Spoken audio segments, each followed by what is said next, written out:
देश के कानून में बड़ा परिवर्तन होने वाला है। बता दें कि 3 नए क्रिमिनल लॉ बिल संसद में पास होने वाले हैं। राष्ट्रपति के मंजूरी मिलते बता दी कि कानून के रूप में परिवर्तित हो जाएगी। एक के साथ शाह के द्वारा बड़ी बात कही गई। उनके द्वारा कहा गया कि तारीख पे तारीख का जमाना जाएगा।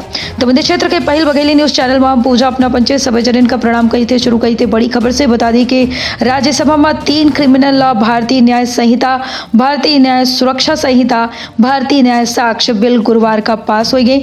बुधवार का ये तीनों बिल लोकसभा से पास हो चुके हैं और अब इनका मंजूरी खातिर राष्ट्रपति के पास भेजा जी। बता दें कि राष्ट्रपति की मंजूरी मिलता है ये तीनों बिल कानून के तौर पर परिवर्तित हो जाएगी। बिल पास होता है राज्यसभा का अनिश्चितकालीन के खातिर स्थगित कई दिन का है। बिल पर चर्चा के जवाब दे के केंद्रीय गृह मंत्री अमित शाह के द्वारा कहा गया कि जो लोग सदन के बाहर पूछा था कि कानून से का हुई, उनका हम बतावे चाहिए थे कि कानून लागू होने के बाद तारीख पे तारीख का जमाना नहीं रहेगा। किसी भी मामले में 3 साल में न्याय मिलने का उद्देश्य है। तीनों कानून की अगर बात की जाए तो बता दें कि अमित शाह के द्वारा बतावागा कि अंग्रेजन के बनावा राजद्रोह के कानून जेके चलते तिलक, गांधी, पटेल समेत देश के कई सेनानी का कई बार 6-6 साल के जेल के सलाखन के पीछे रही पड़ा। वह कानून अब तक चला है, जहां राजद्रोह के बजाय अब का देशद्रोह कई दिन का है, काहे से कि देश आजाद हो चुका है। लोकतांत्रिक देश में सरकार की आलोचना के कह सकते थे, लेकिन अगर देश के सुरक्षा संपत्ति का नुकसान पहुंचावे के काम की जाए तो के खिलाफ कार्रवाई की जाए। अगर सशस्त्र विरोध की जाते, बम धमाके की जाता, उनके खिलाफ कार्रवाई की जाए। आजाद रहे का ऐसा व्यक्ति का हक नहीं है, ऐसा व्यक्ति का जेल जाए पड़ी। दूसरा कई बता दी कि जहां बच्ची से रेप के दोषी का फांसी की सजा बता दी कि परिवर्तित कर दी गई। पहले रेप की धारा 375, 376 रहत रही, जहां से अपराधन की बात शुरू होती रही। और धारा 63 और 69 में रेप का रखा गया है।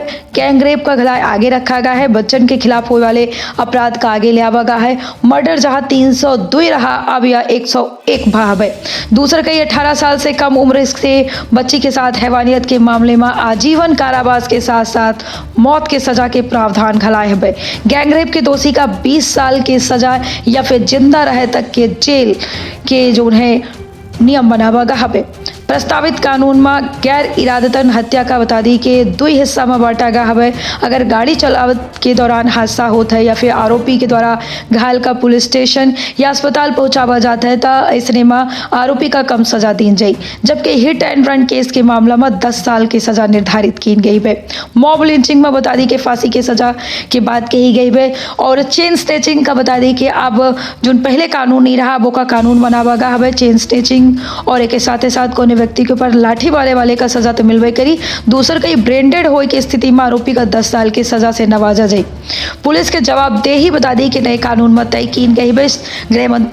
केंद्रीय गृह मंत्री के द्वारा कहा गया कि नए कानून में अब पुलिस के जवाबदेही तय हुई। अगर कोई व्यक्ति गिरफ्तार होते है तो पुलिस का परिवार का जानकारी देव जरूरी है। ऐसे पहले यह जरूरी नहीं रहा। बता दी कि कोनो केस में 90 दिन में का कुछ कार्रवाई भई है, एक जानकारी पुलिस पीड़ित का दे। एक साथ बता दी कि देश में कई केस लटके हम। बॉम्बे ब्लास्ट जैसे केस के आरोपी पाकिस्तान जैसा देश में छिपे हम और अब उनके यहाँ आवे की जरूरत नहीं है। अगर 90 दिन के भीतर कोर्ट के सामने आरोपी पेश नहीं हो तो उनकी गैर मौजूदगी में ट्रायल की कार्रवाई की जाए। गंभीर मामला में आधी सजा काटे के बाद रिहाई मिल सकती है। जजमेंट कई 1 साल तक जो पहले लटका रहा अब वह न लटकावा जाए। मुकदमा समाप्त होने के बाद जज का 43 दिन के भीतर अपन फैसला देगा है। एक साथ निर्णय दिए कि 7 दिन के भीतर सजा सुनावे के बाद की पहले बता दी कि सालन तक दया याचिका दाखिल की जाती रही। दया याचिका में परिवर्तन की गया है। पहले दया याचिका जहां स्वयंसेवी संस्थान और NGO कर सकत रहे तो दूसर कहीं अब दया याचिका केवल दोषी व्यक्ति कह सकत हम। जबकि सुप्रीम कोर्ट से याचिका खारिज होने के बाद 30 दिन के भीतर दया याचिका दाखिल की जा सकी। सजग रही, सतर्क रही, रखिए आप और अपने परिवार के बहुत ख्याल दे। इजाजत, प्रणाम।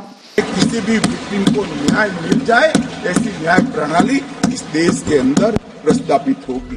मैं आज विश्वास के साथ कह रहा हूं मान्यवर, जब इसका पूरा इम्प्लीमेंटेशन हो जाएगा तब FIR से लेकर जजमेंट तक की पूरी प्रक्रिया ऑनलाइन हो जाएगी।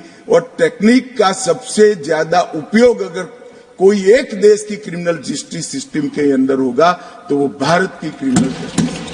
इस कानून को इस सदन के आशीर्वाद प्राप्त होने के बाद हमारी आपराधिक न्याय प्रणाली क्रिमिनल जस्टिस सिस्टम 19वीं सदी से निकलकर 2 सदियों का फासला काटकर 21वीं सदी में सीधी प्रवेश करेगी। मान्यवर, कानून मान्यवर विक्टिम सेंट्रिक कानून बना है।